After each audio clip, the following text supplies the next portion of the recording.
Monggo kepada Bapak Ustadz Miswanto, dan selamat datang juga pada Ibu Agus yang mendampingi Pak Agus pada kesempatan kali ini. Kebetulan acara selanjutnya kajian inti, dan sekaligus nanti mohon kepada Ustaz Agus Miswanto untuk menutup acara ini setelah selesai dengan doa kafaratul majelis. Peringatan 2 kali. Yang pertama nanti berbunyi, kalau sudah waktunya sudah cukup mau ditutup monggo, tapi kalau masih perlu penajaman ada bel yang kedua, dan kalau sudah kedua tidak ada maaf.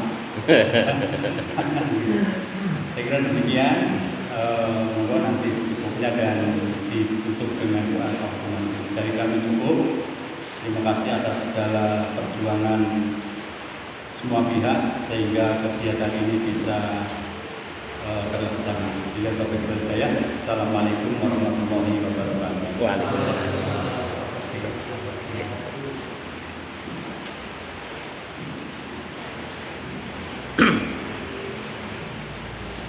Assalamualaikum warahmatullahi wabarakatuh. Alhamdulillahirabbil alamin.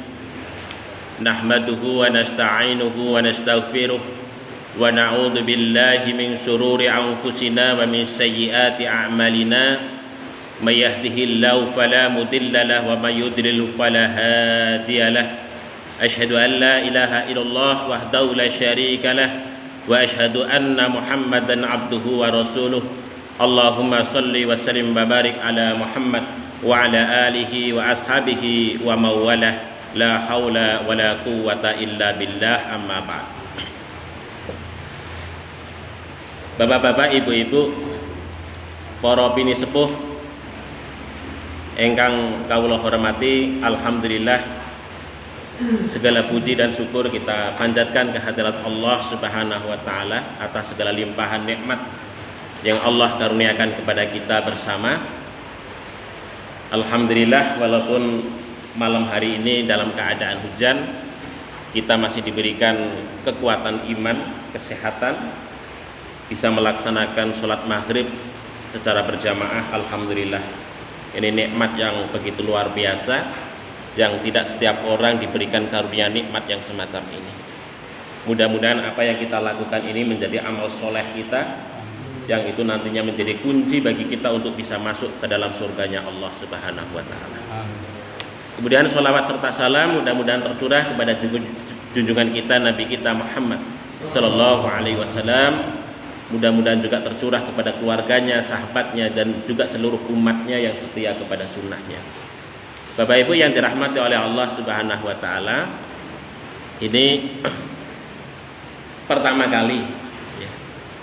Jadi alhamdulillah saya diberikan kesempatan untuk mengisi kegiatan ya di masjid ini, yang insya Allah ini masjid yang sangat luar biasa, dan saya berazam, saya berniat betul ya, mudah-mudahan apa yang saya lakukan juga dan Bapak Ibu sekalian itu dalam rangka untuk menjawab firman Allah Subhanahu wa taala. Allah itu menyatakan innama ya'muru masajidallahi man amana billahi wal yaumil akhir.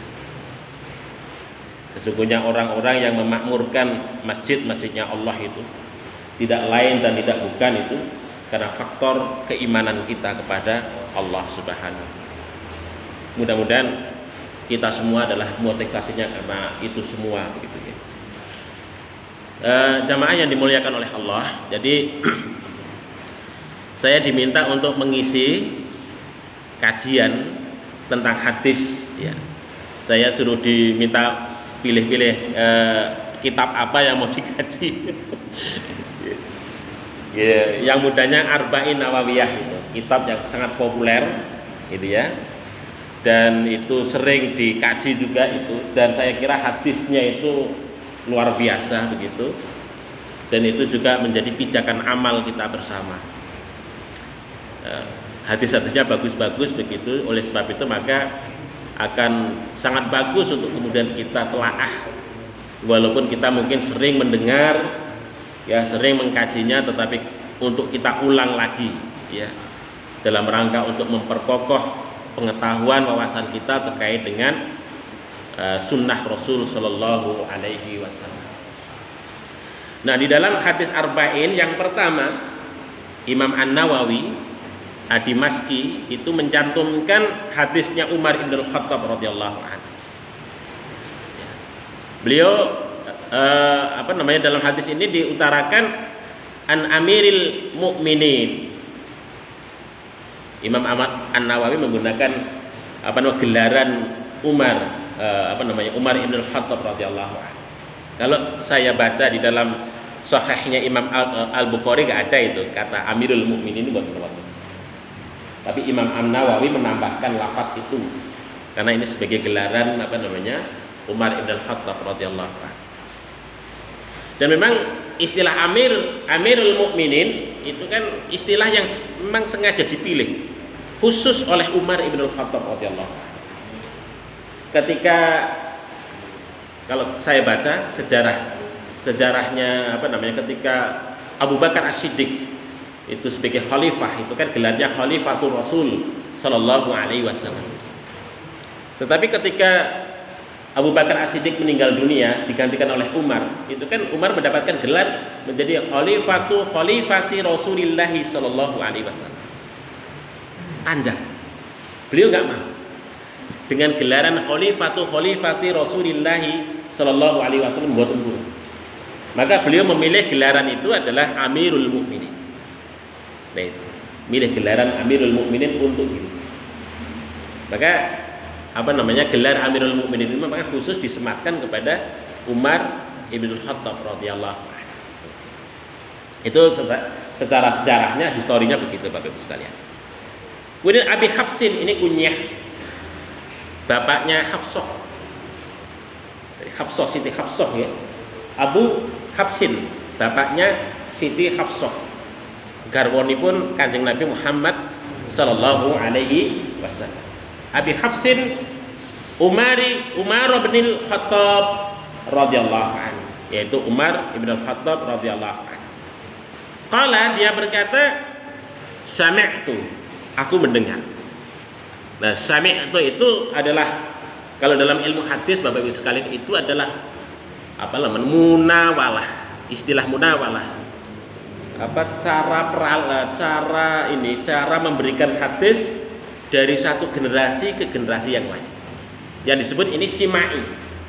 Nah, ini simai itu adalah martabat hadis yang tertinggi. Ya, simai, sami'tu atau hadasana atau sami'tu itu adalah martabat hadis yang tertinggi. Dari sisi munawalah, dari sisi cara mendapatkan hadis itu dari dari Rasulullah, dari generasi berikutnya dan seterusnya. Itu tingkatan yang tertinggi. Artinya kalau sami'tu, beliau mendengar secara langsung. Nah, itu tidak diragukan kalau beliau Umar itu adalah mendengar secara langsung dari Rasul Shallallahu Alaihi Wasallam. Jadi ini martabat yang tertinggi dari sisi periwayatan hadis. Apa yang didengar oleh Umar radhiyallahu anhu, sami'tu Rasul sallallahu alaihi wasallam, saya mendengar Rasul sallallahu alaihi wasallam yaqul, bersabda. Nah, apa sabdanya? Innamal a'malu binniyat. Innama, sesungguhnya itu innama itu kalau kita membaca qawaid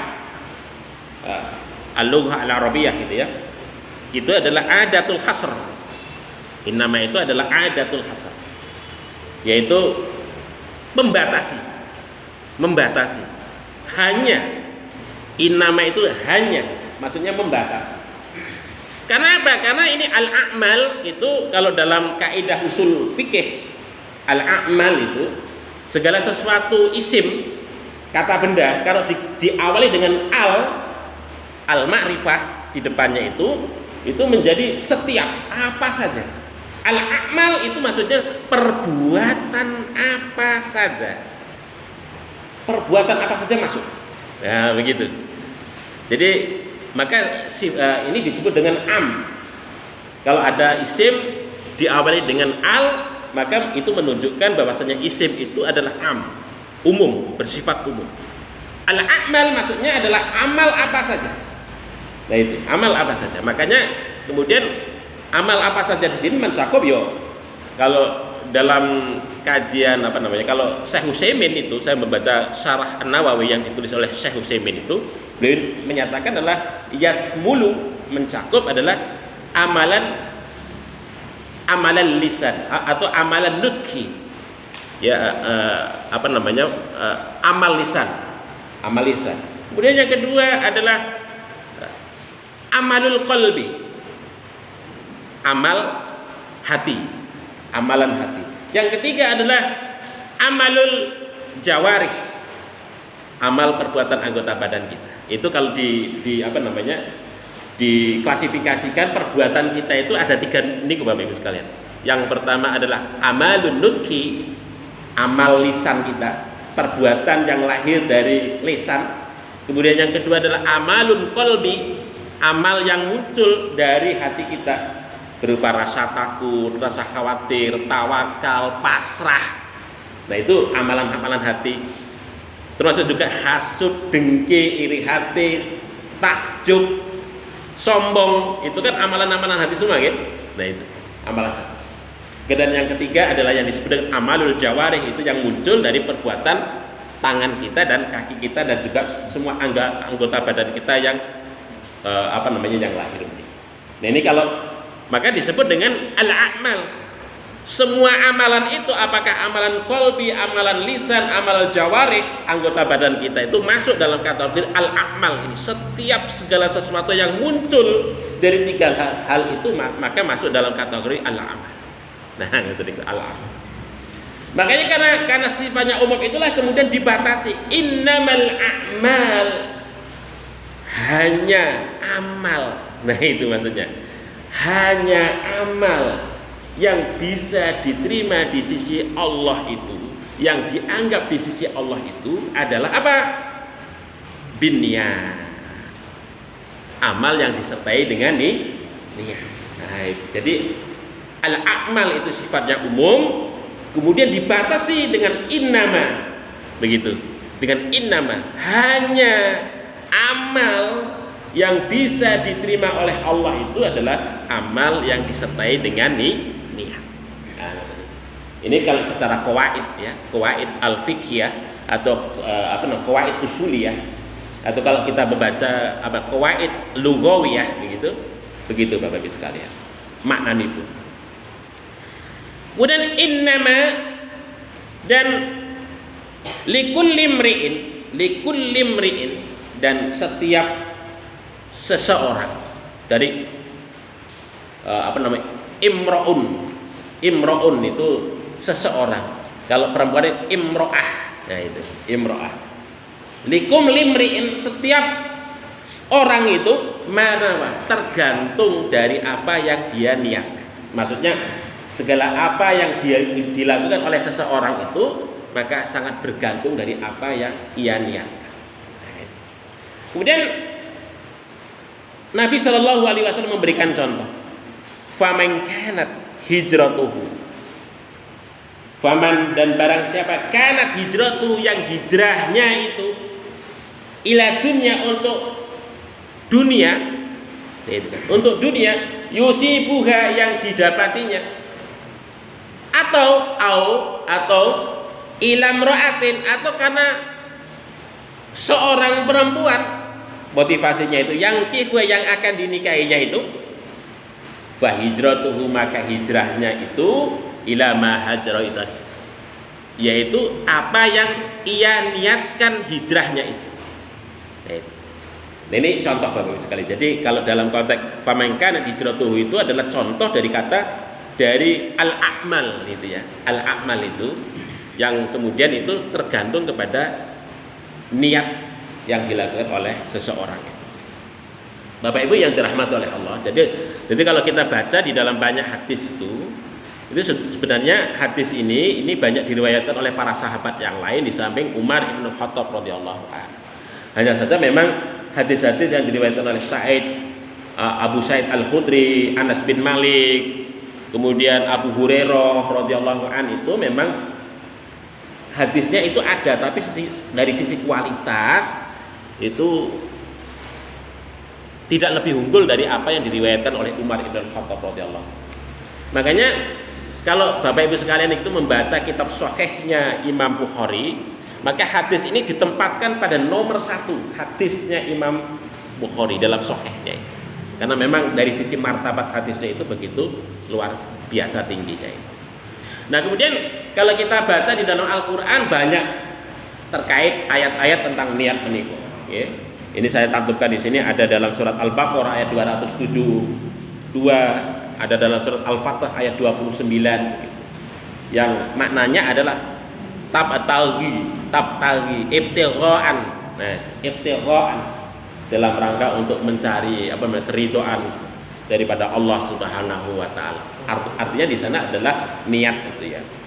Kemudian juga ada hadis-hadis yang lain. Ini kalau saya baca di dalam kitabnya Imam As-Suyuti, Asbah wan Nadhair, itu banyak beliau mencantumkan hadis-hadis yang lain selain hadisnya Umar itu terkait dengan masalah niat itu sangat banyak sekali. Ya, sebagai contoh umpamanya beliau mengambil umpamanya dari Imam Al-Baihaqi dalam Sunannya itu, dari hadis Anas itu beliau menyantumkan la amala liman la niyatallah. La amala liman la niyatallah. Jadi seseorang itu kalau memiliki amal tidak dianggap amalnya itu la niatalah, yang mana seseorang itu tidak memiliki niat di dalam hatinya. Artinya segala perbuatan itu sangat bergantung kepada niat itu sendiri. Ini kalau kita baca dalam kitab Imam As-Suyuti Asbah wan Nadhair ini banyak dicantumkan hadis-hadis yang lain yang terkait dengan masalah niat. Dan intinya Bapak Ibu yang dirahmati oleh Allah Subhanahu wa taala, itu memang dalam kaitannya dengan niat itu memang posisi niat itu memang sangat urgen, ya, sangat penting sekali dalam kaitannya dengan persoalan amal kebajikan yang kita lakukan itu dalam konteks kehidupan kita sehari-hari. An-niyah, niat itu apa? Nah, ini para ulama, ini saya mencantumkan di sini itu saya mengambil dari Wahbah Az-Zuhaili itu ya, dalam kitabnya Fiqhul Islam wa Adillatuh itu. Beliau itu menyatakan yang namanya yang namanya niat itu adalah qasdu syai'in, menyengaja terhadap segala sesuatu, dan azmul qalbi alaih, dan ada satu tekad di dalam hati itu untuk mengerjakannya. Itu kalau kalau kita merujuk kepada Syekh Wahbah Az-Zuhaili di dalam kitabnya Fiqhul Islam wa Adillatuh. Artinya bahwa yang namanya niat itu adalah ya mengisi hati, ya, mengisi hati dengan apa yang hendak kita lakukan itu. Kita niatkan karena Allah Subhanahu wa taala. Itu yang dimaksudkan dengan niat. Itu begitu, mengisi hati. Menyengaja dengan sungguh-sungguh di dalam hati kita. Makanya disebut dengan an-niyah wal azmu itu ya. Wal azm. Hanya saja memang ada para ulama yang membedakan antara niyah dan al-azm. Kalau niyah itu adalah perbuatan yang kita lakukan itu pada saat sekarang. Umpamanya kita sholat, pada saat sekarang yang kita lakukan itu yang namanya niat. Tapi kalau azam itu kita baru bercita-cita. Saya besok akan ke Jogja, itu namanya azam. Nah, itu ada yang membedakan begitu kalau secara kebahasaan. Hanya saja memang menurut syariat itu azam dan niat itu memang disatukan, tidak dibedakan begitu. Tidak dibedakan. Karena apa? Karena di dalam beberapa hadis itu dicantumkan bahwasanya orang yang berniat pada malam harinya itu sudah mendapatkan pahala di sisi Allah Subhanahu wa taala. Nah, itu. Makanya niat itu masuk dalam kategori azam juga, itu menurut pengertian syariat. Ini menurut sebagian ulama begitu Bapak Ibu sekalian. Kemudian Syekh Utsaimin Dalam kitab syarahnya itu beliau menyatakan yang namanya niat itu secara syariat adalah tekad yang kuat terhadap suatu aktivitas ibadah dalam rangka untuk, nah beliau mencantumkan takarruban, dalam rangka untuk dekat kepada Allah Subhanahu wa ta'ala, takarruban lillahi ta'ala, dalam rangka untuk dekat kepada Allah Subhanahu. Jadi niat di dalam hati itu ketika seseorang itu melakukan sesuatu karena memang ingin takarrub kepada Allah. Motivasinya karena ingin dekat kepada Allah Subhanahu wa ta'ala. Nah begitu. Makanya yang contoh dalam konteks hadis ini itu kan, faman kana hijratuhu ila dunya, itu kan memang betul itu taat kepada Allah dan Rasulnya karena perintah hijrah itu ya, perintah hijrah. Tapi itu kan bukan karena faktor ingin dekat kepada Allah dan Rasulnya. Tapi apa namanya yang disebut dengan dalam beberapa riwayat itu yang disebut dengan muhajir ummi qais itu ya, hijrah karena faktor ummu qais ke Madinah itu, dia itu hijrah tapi motivasinya karena ingin mendapatkan ummu qais, ingin menikahi ummu qais, begitu. Sama-sama niat berhijrah tapi motivasinya berbeda dengan sahabat yang lain. Kalau sahabat yang lain itu motivasinya karena ingin taat kepada Allah dan Rasulnya, tapi ini ada seorang sahabat tapi hijrahnya lain, ingin dekat, ingin mendapatkan seorang wanita itu. Makanya kemudian orang yang bersangkutan itu disebut oleh Rasulullah, oleh sebagian sahabat itu sebagai muhajir ummi qais, orang yang berhijrah karena faktor ingin mendapatkan seorang wanita yang namanya Ummu Qais itu ke Madinah. Nah, itu. Maka dia yang mendapatkan orang ini karena kemudian dia menikahi si Ummu Qais itu ketika sampai di Madinah itu. Ya dapat dia menikahinya, tapi tidak mendapatkan pahala karena taat kepada Allah dan Rasulnya begitu. Makanya di sini Syekh Utsaimin mencantumkan takarruban lillah, takarrub, orang berniat karena memang tujuannya, motivasinya karena takarrub karena Allah Subhanahu wa ta'ala. Begitu Bapak Ibu sekalian. Itu pengertian niat itu. Kemudian tempat niat itu di mana? Ini kan banyak perdebatan di kalangan awam itu ya. Niat itu kan banyak awam yang menyatakan niat itu ya, kalau sholat itu niat itu gimana tuh niat itu? Ya usolli fardhol isya'i arba'a rakaat mustaqbilal kiblati ada lillahi ta'ala, kan yang kita dengarkan ngoten itu.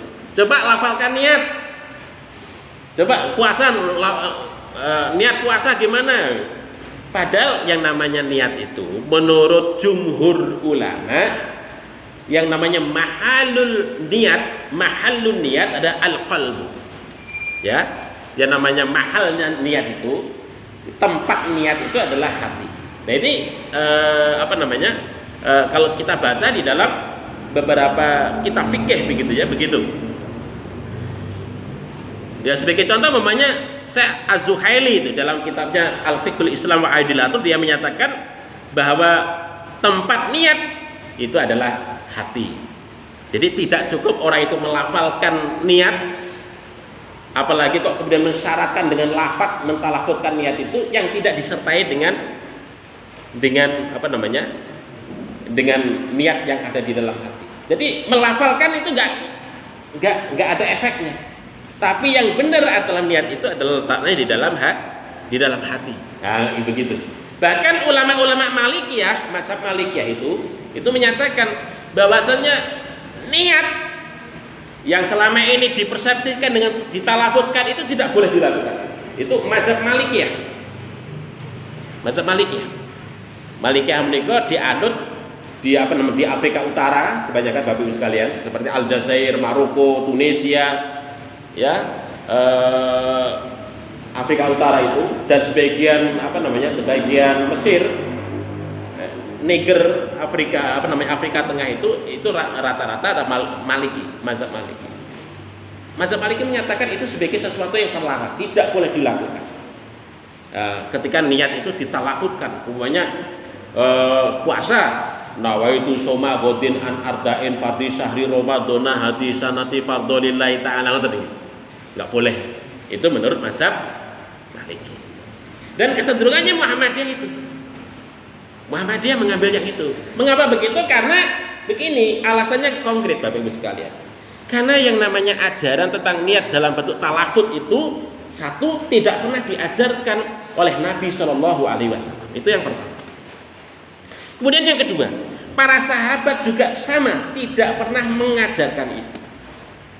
Ketiga, para imam mazhab yang empat, Imam Asy-Syafi'i, ya, Imam Malik, Imam Abu Hanifah, Imam Ahmad bin Hambal tidak pernah mengajarkan.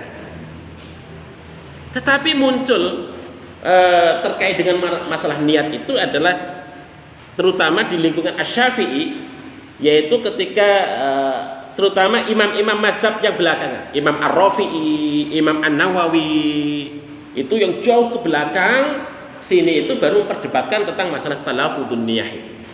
Apakah mentalafutkan niat itu boleh ataukah tidak? Kan begitu. Yang itu kemudian menjadi amalan yang permanen. Gitu loh. Yang itu tidak ada dalam tradisi para sahabat at-tabi'in, apalagi pada zaman Nabi Shallallahu Alaihi Wasallam. Bahkan imam mazhab yang empat itu tidak pernah mengajarkan tentang talafudun niyah.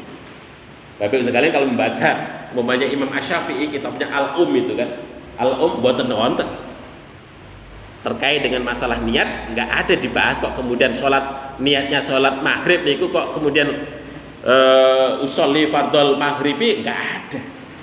Usolli fardhol isya'i boten wonten. Begitu loh.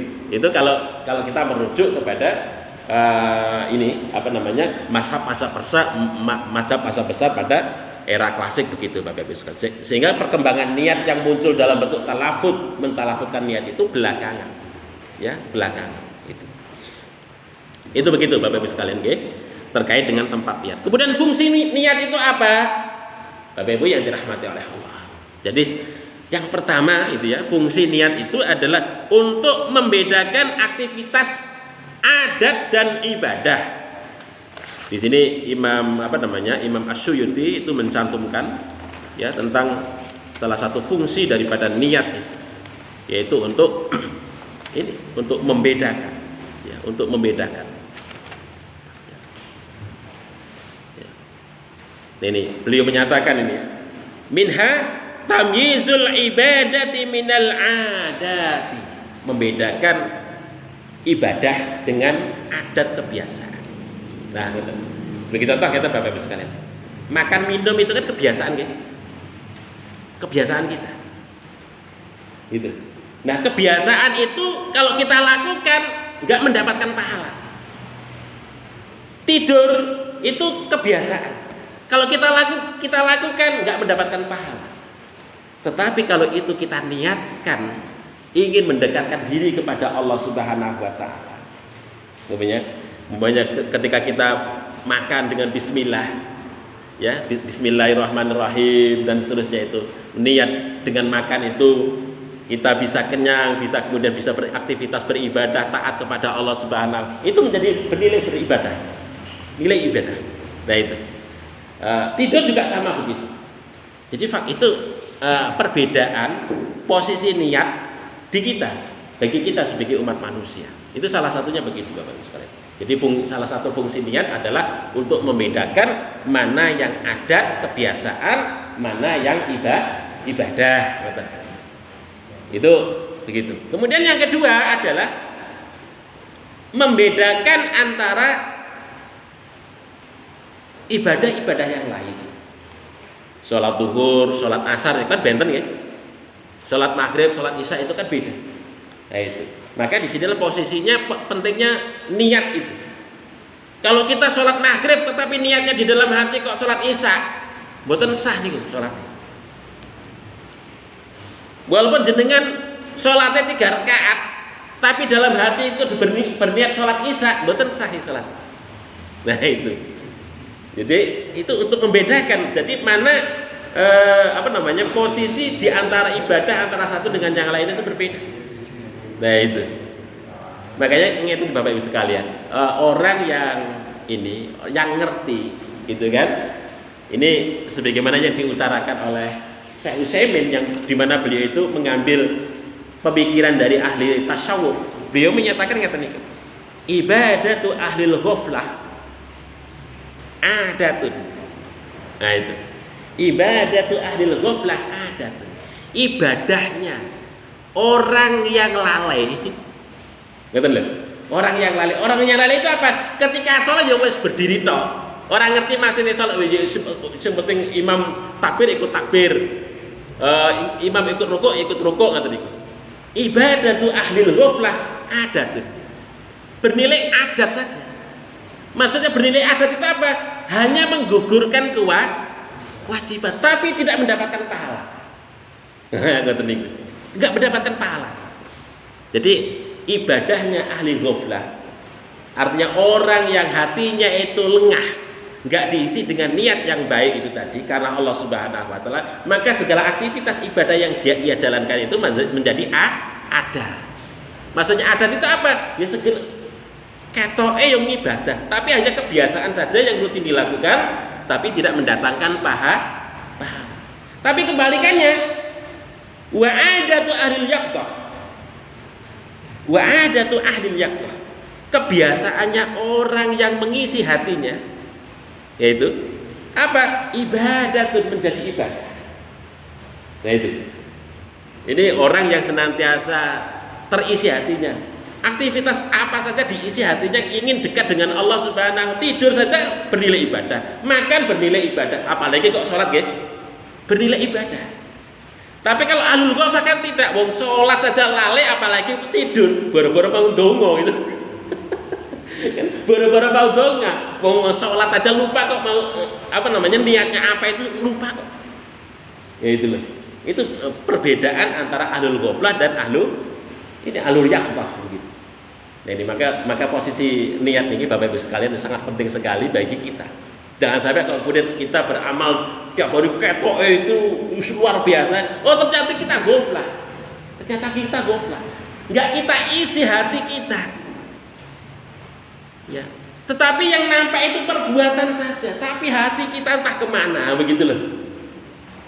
Ini kan mesak nih. Makanya Bapak Ibu yang dirahmati oleh Allah Subhanahu wa taala, besok pada hari kiamat itu banyak orang yang sebagai orang yang ini makbun, orang yang tertipu, datang seolah-olah dia berimajinasi dulu saya itu telah melakukan sholat gini, puasa gini dan sebagainya dan sebagainya. Oh ternyata ghaflah hati.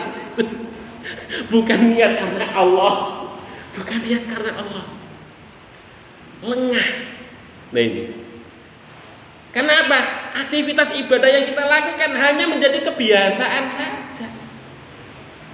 Na'udzubillah summa na'udzubillah. Inilah Bapak Ibu sekalian pentingnya niat kita kepada Allah Subhanahu wa taala yang benar itu supaya apa? Supaya ya ibadah yang kita lakukan itu betul. Bahkan kalau memungkinkan aktivitas keseharian kita itu juga bernilai ibadah, itu kan luar biasa. Makanya banyak Bapak Ibu sekalian besok orang di dunia itu ngamali ketok ora sepiro Bapak Ibu sekalian. Tapi timbangan amalnya itu luar biasa beratnya. Tetapi ada juga orang yang amalnya seolah-olah luar biasa, tapi enteng timbangannya. Karena apa? Karena faktor ghaflah. Hatinya lengah, tidak diisi niat yang benar di sisi Allah Subhanahu wa taala. Na'udzubillah summa na'udzubillah.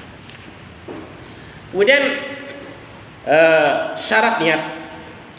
Ya, kalau kita baca terkait dengan syarat niat menika ada beberapa Bapak Ibu sekalian, yaitu niat itu ya sah itu karena faktor dia seorang muslim.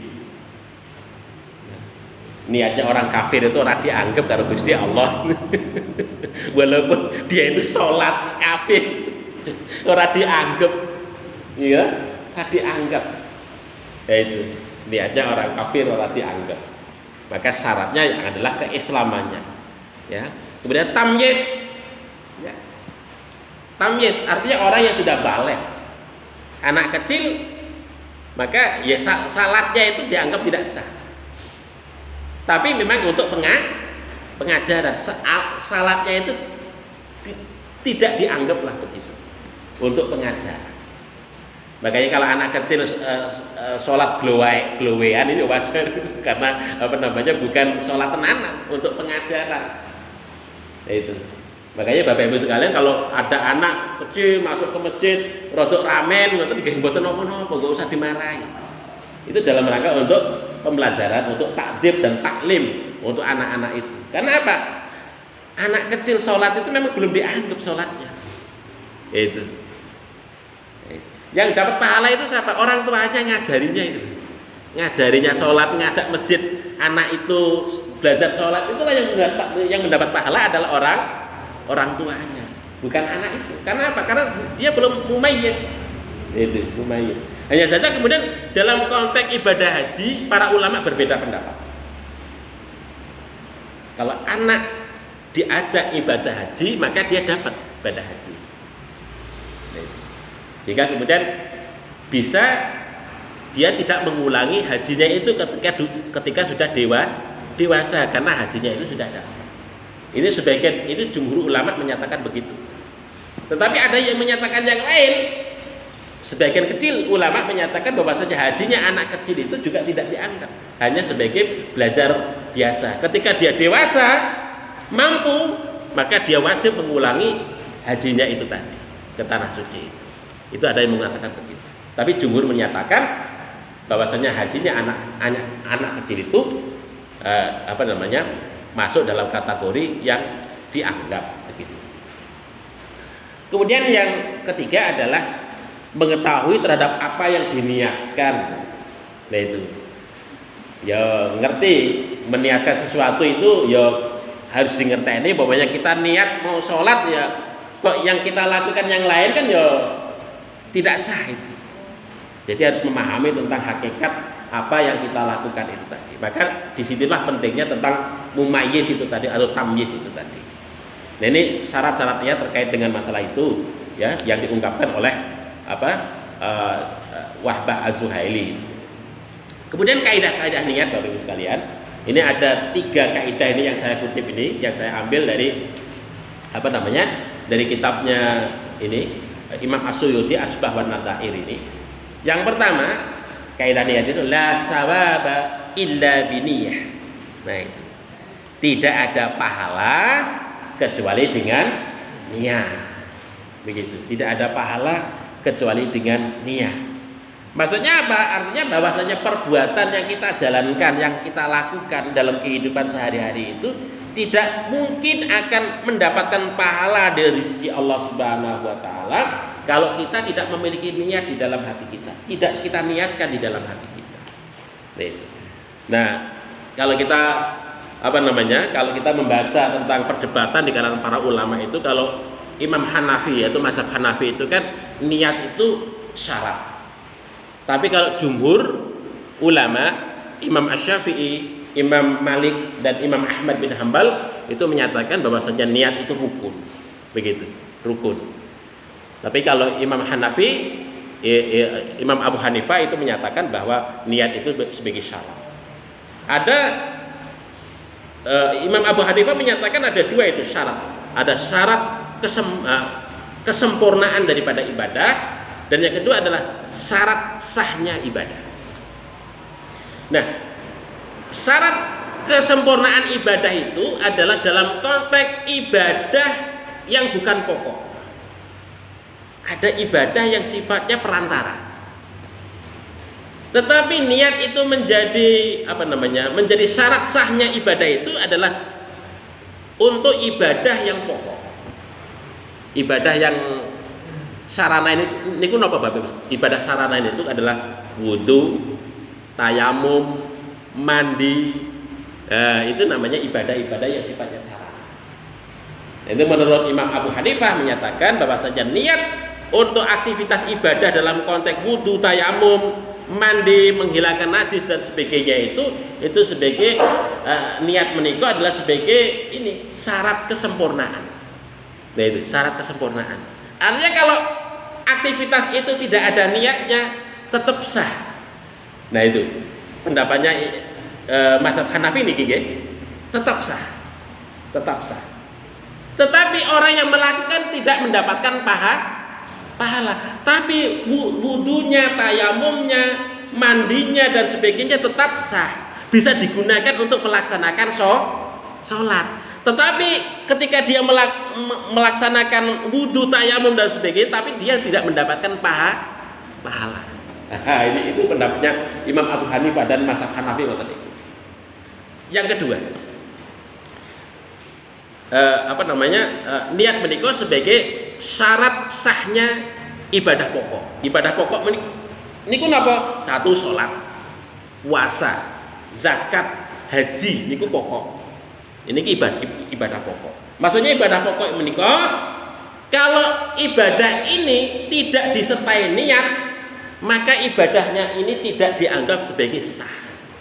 Boten sah. Nah, itu. Karena apa? Karena ibadah ini tergantung kepada niat.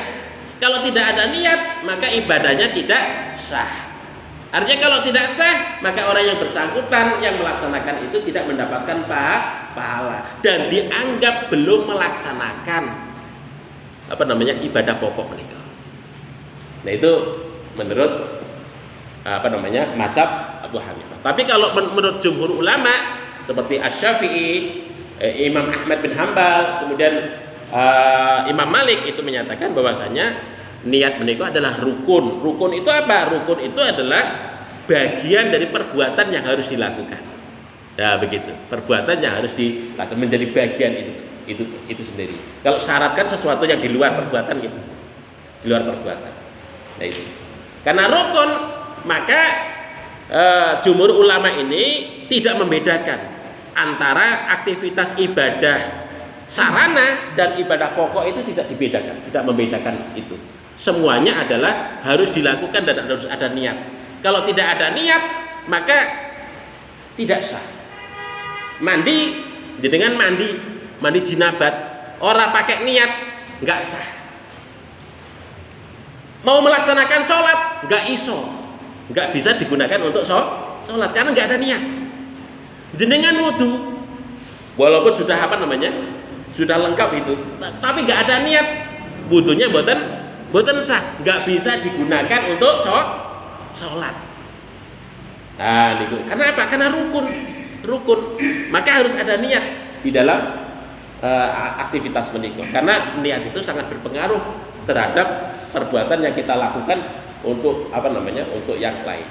Makanya di sini Bapak Ibu sekalian, sangat penting sekali bagi kita untuk memperhatikan tentang niat itu karena posisinya begitu penting itu.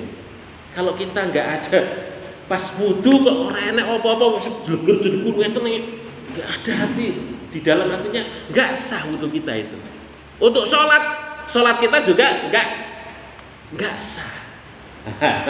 itu makanya ini di sini penting sekali Bapak Ibu sekalian terkait dengan masalah hadis tentang niat menikah.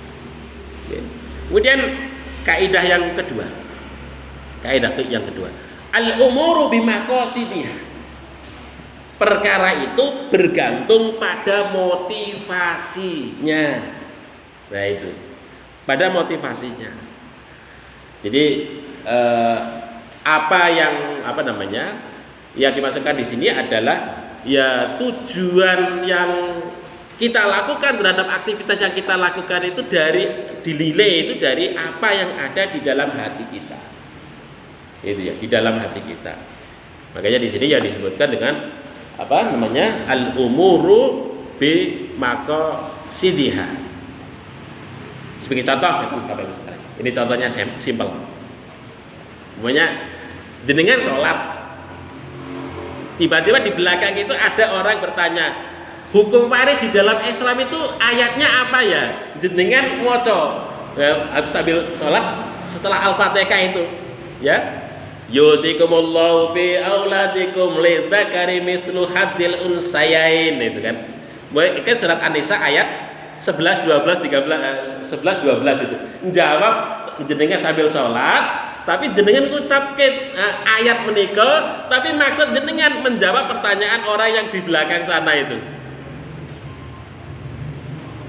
Paham ngoten niku? Enten nggih? Kan ada ngoten gitu. Maka kalau orang melakukan sholat yang demikian itu, maka sholatnya batal.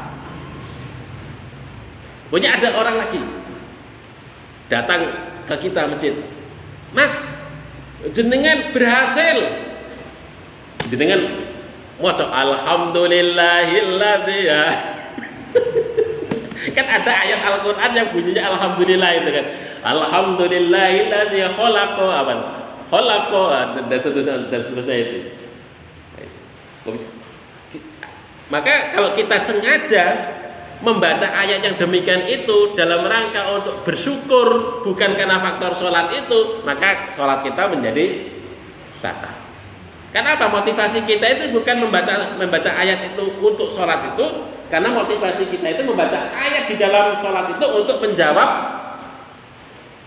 orang, ya, menjawab orang yang bertanya ataupun menjawab orang yang datang kepada kita itu untuk terkait dengan masalah informasi itu. Nah itu. Kemudian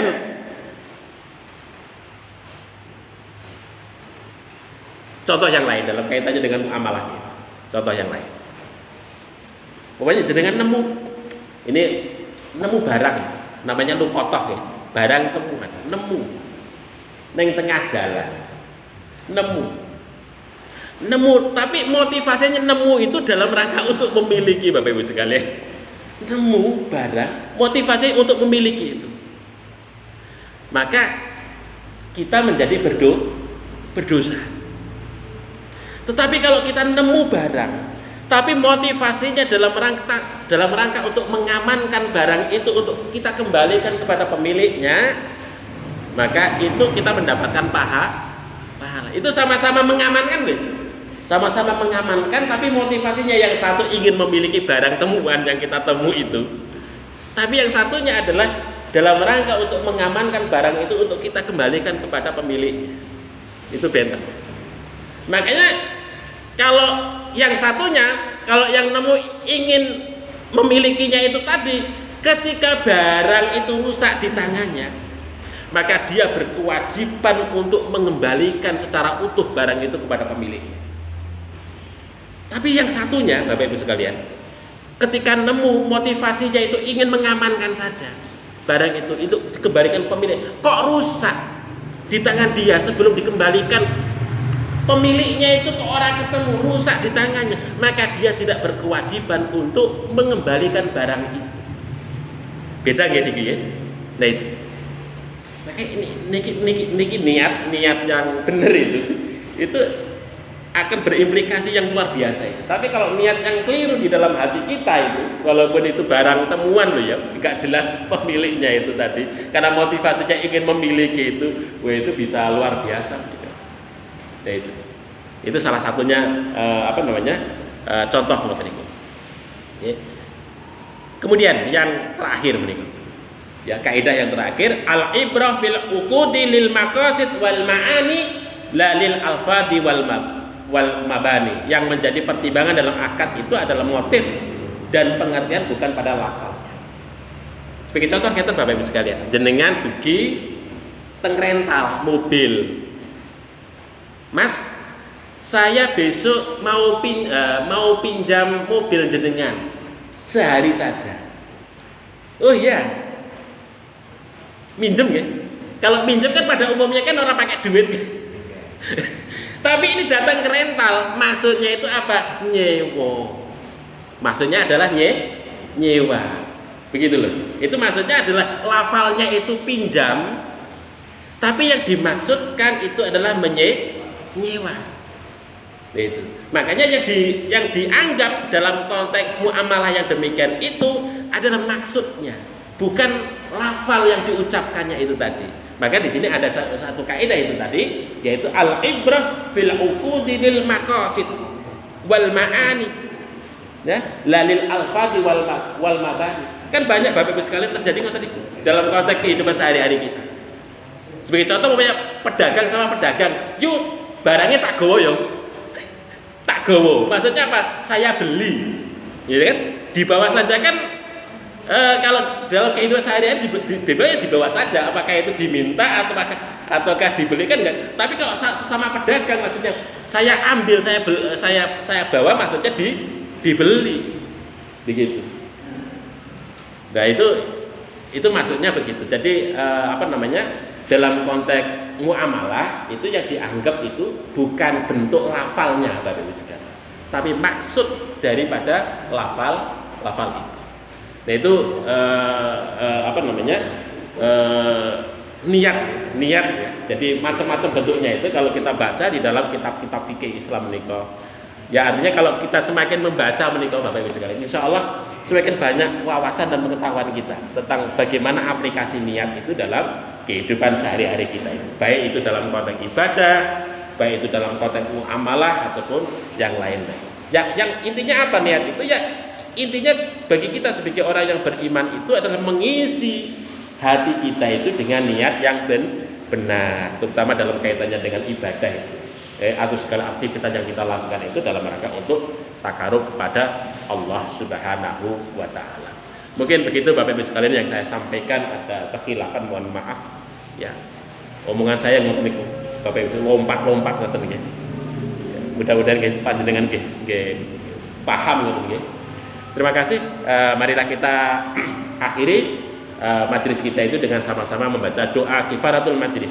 Subhanakallahumma rabbana wa bihamdika asyhadu an la ilaha illa anta astaghfiruka wa atubu ilaik. Billahi taufiq wal hidayah. Assalamualaikum warahmatullahi wabarakatuh.